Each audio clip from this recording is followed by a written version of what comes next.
సిరిసిల్ల రాజన్న జిల్లాకు సంబంధించినటువంటి ఒక జర్నలిస్ట్ మీద అక్కడ కలెక్టర్, అక్కడ కాంగ్రెస్ పార్టీ నుంచి పోటీ చేసి ఓడిపోయినటువంటి కేకే మహేందర్ రెడ్డి ఇద్దరు కూడా జర్నలిస్ట్ మీద అనేక ఇబ్బందులకు గురి చేస్తున్నారంట. అనేక రకాలుగా మానసికంగా ఆయనను ఇబ్బంది పెడుతున్నారు, ఆయన ఫ్యామిలీని ఇబ్బంది పెడుతున్నారట. ఆయన ఏం చేసిండు అంటే వార్తలు రాసిండు. కలెక్టర్ ఏం చేసిండు, ఒక టీ స్టాల్ దగ్గరికి పోతే ఏదది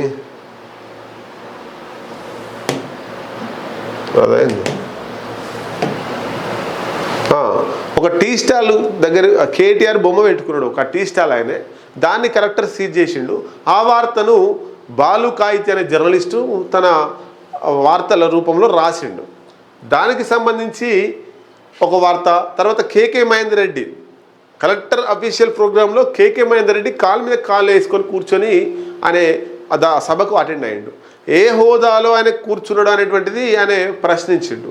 ఇట్లా కొన్ని ఉన్న వాస్తవాలను రాయడం ద్వారా బాలు కాయితీ అనేటువంటి జర్నలిస్టులను చాలా ఇబ్బంది పెడుతున్నారు. జర్నలిస్టులను ఇబ్బంది పెడితే ప్రభుత్వాలు ఇబ్బంది పడాలి.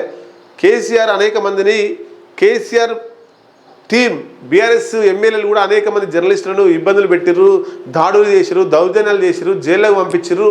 వాళ్ళ ఫ్యామిలీలో ఉసురు తలిగి కేసీఆర్ ముఖ్యమంత్రి పోయింది, ఆయన పార్టీ ఆగమాగం అవుతుంది, ఆయన ఆరోగ్యం ఖరాబ్ అవుతుంది. మరి ఇప్పుడు కూడా ఈ కాంగ్రెస్ ప్రభుత్వం గట్లనే జర్నలిస్టులు ఇబ్బంది పెడితే కేసీఆర్కు ఏ గతి పట్టిందో ఈ కాంగ్రెస్ ప్రభుత్వానికి కూడా గదే గతి పడుతుంది. కాబట్టి ఏ జర్నలిస్టుల మీద కూడా దాడులను మేము సహించం, దౌర్జన్యాలను సహించం. జర్నలిస్టులు ఉన్నది ఉన్నట్టు రాస్తారు. ఒకవేళ ఉన్నది ఉన్నట్టు కాకుండా తప్పుడు వార్తలు రాస్తే వాళ్ళని చట్టపరంగా శిక్షించండి, కేసు నమోదు చేయండి, విచారణ చేపట్టండి. అంతే తప్ప అధికారం చేతిలో ఉందని, అధికారులు మా చేతుల్లో ఉన్నారని చెప్పేసి మీ ఇష్టారాజ్యంగా ఇబ్బంది పెడితే, వాళ్ళను భయభ్రాంతులకు గురి చేస్తే, దాడులు చేస్తే, దౌర్జన్యాలు చేస్తే ఖచ్చితంగా మీకు కేసీఆర్కి పట్టిన గతే పడుతుంది. జర్నలిస్టు సంఘాలు ఊకోవు. మేము మా DJFI democratic journalist federation of India DJFI తరపున బాలు కాయితీ మీద జరుగుతున్నటువంటి అన్ని రకాల దౌర్జన్యాలను, దాడులను ఖండిస్తున్నాం. మేము ఆయనకు అండగా ఉంటామనేటువంటిది తెలియజేస్తున్నాం.